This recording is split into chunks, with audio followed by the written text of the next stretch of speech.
Good morning friends. આજે આપણે ક્રમિક સંખ્યાઓમાં એકી સંખ્યાઓ બેકી સંખ્યાઓના જે સરવાળા પૂછાય છે એના વિશે અભ્યાસ કરીશું। તો પહેલો નિયમ છે નિયમ નંબર 1, ક્રમિક સંખ્યાઓનો સરવાળો। તો એના માટેનું ફોર્મ્યુલા છે n(n+1/2। તો n એટલે શું? તો છેલ્લી સંખ્યા લેવાની છે આપણે। n એટલે કઈ સંખ્યા લેવાની? છેલ્લી। તો 1 + 2 + ડેશ ડેશ + 99 એટલે કે 1 થી લઈને 99 સુધીનો સરવાળો કેટલો થશે? આપણે એની જગ્યાએ 99 મૂકીએ તો 99 + 1/2, 99 × 100/2।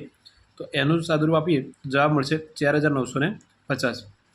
નિયમ નંબર 2, ક્રમિક એકી સંખ્યાઓ હોય। પહેલામાં અંદર બધી સંખ્યાઓની વાત હતી, ધન પ્રાકૃતિક સંખ્યાઓ।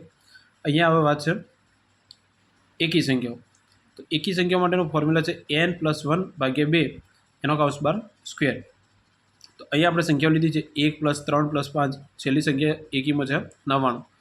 1 થી લઈને 99 સુધીની માત્ર એકી સંખ્યાઓ છે એમનો સરવાળો થશે તો 99 + 1/2 એનો વર્ગ, તો 100/2 એનો વર્ગ એટલે કે 50નો વર્ગ થશે 2500।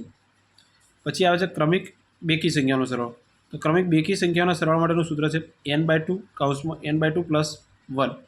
તો જ્યાં n બરાબર શું થશે? છેલ્લી સંખ્યા। અહીંયા આપણે ક્રમિક 2, 4, 6 એ રીતે 88 સુધીની આપણે ક્રમિક સંખ્યાઓ છે બેકી, એનો સરવાળો કરીએ તો એની જગ્યાએ આવશે 88। તો 88/2 કૌંસમાં 88/2 + 1।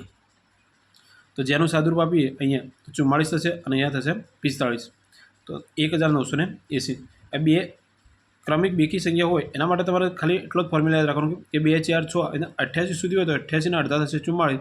તો 44 × 45 કરી દે। એ રીતે ધારો કે 98 હોય, 98 હોય છેલ્લી સંખ્યા, તો 98/2 થશે,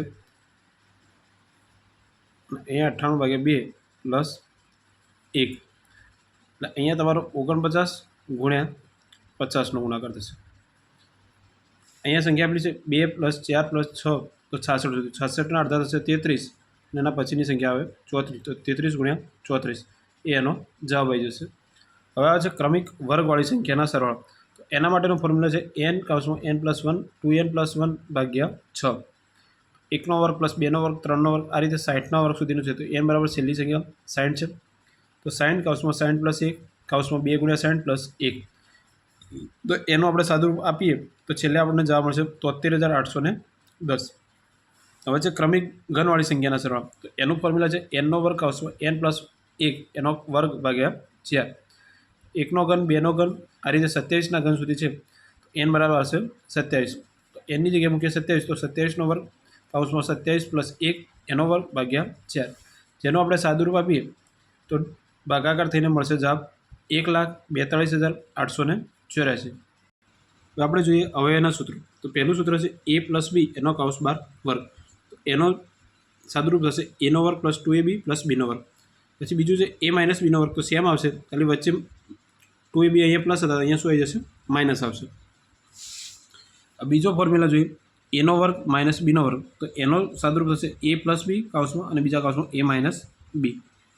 હવે આ ટાઈપના જે એક્ઝામ્પલ પૂછાય છે ઘણી વખત કે નિયમ નંબર 1, તો આના કિંમતો આ રીતની આપેલી હોય તો એના જવાબ ફિક્સ હોય છે કે એનો ઘન હોય, પછી ± બીનો ઘન હોય, નીચે a² - +ab + b²। હવે આમાં આપેલું કઈ રીતે હશે કે કોઈ સંખ્યા આપેલી છે અહીંયા 5નો ઘન + 6નો ઘન, 5નો વર્ગ - 5 × 6 + 6નો વર્ગ। તો અહીંયા આપણે પ્લસ અને માઇનસમાંથી કોઈ પણ એક વસ્તુ આપેલી હોય તો અહીંયા પ્લસ આપેલું છે। હવે ઉપર પ્લસ છે એ સમય નીચે શું હશે? માઇનસ છે। એના માટે જ્યારે ઉપર પ્લસ આપેલું હોય તો આ આખા પદનું જે સાદુરૂપ છે એ તમને જે બે સંખ્યાઓ આપેલી છે એમનો માત્ર સરવાળો કરવાનો છે। એટલે 5 + 6 તો જવાબ આવશે 11। હવે આ પ્લસની જગ્યાએ માઇનસ આવી ગયું અને અહીંયા 5ની જગ્યાએ છે 8, તો 8નો ઘન - 6નો ઘન, હવે માઇનસ હતું તો પ્લસ 8નો વર્ગ + 8 × 6 6નો વર્ગ। તો જ્યારે માઇનસ આવે તો બંને સંખ્યાઓની શું કરવાની? બાદબાકી। તો આનો જવાબ આવશે 2। હવે તમે આ દાખલામાં અંદર 8નો ઘન કરો, 6નો ઘન કરો, પછી બાદબાકી કરો, પછી નીચે વર્ગ કરો, ગુણાકાર કરો, એ બધું સાદુરૂપ આપો, એના પછી લાસ્ટમાં 2 મળવાનું છે। તો એના કરતાં આપણે એટલું યાદ રાખવાનું કે ઉપર પ્લસ હોય, ઉપર બંને સંખ્યાઓના ઘન આપેલા હોય, નીચે વર્ગ હોય અને એ બંને સંખ્યાઓને ગુણેલી હોય। તો ઉપર પ્લસ હશે તો સરવાળો થશે અને માઇનસ હશે તો બાદબાકી થશે। આ બીજો નિયમ છે કે a + b એનો વર્ગ + a - b એનો વર્ગ અને a² + b²। એટલે આ ટાઈપની સંખ્યાઓ આપેલી છે કે 5 + 3 એનો વર્ગ પ્લસ 5 માઇનસ 3 એનો વર્ગ અને નીચે 5નો વર્ગ પ્લસ 3નો વર્ગ. આ ટાઈપની કોઈ પણ સંખ્યા છે એનો જવાબ હંમેશા 2 આવશે. કેટલો આવશે? 2. હવે આમાં તમે 5 ને 3 8નો વર્ગ કરી શકો. 5 ને 3 2નો વર્ગ કરો. પછી નીચે 5નો વર્ગ 25 અને 3નો વર્ગ 9. એ બધું સાદુરૂપ આપો તો અહીંયા થશે 8નો વર્ગ 64 પ્લસ 2નો વર્ગ 4. અહીંયા 25 અને 9 થશે 34. અહીં 64 અને 4નો સરવાળો કરો તો મળશે 68. નીચે છે 34. તો 34 ગુણ્યા 2 એટલે જવાબ આવશે 68 થશે. જવાબ મળશે 2. તો આ ટાઈપના રૂલ્સ યાદ રાખશો તો કોઈ ભાગાકાર કે વર્ગ કરવાની જરૂર પડશે નહીં.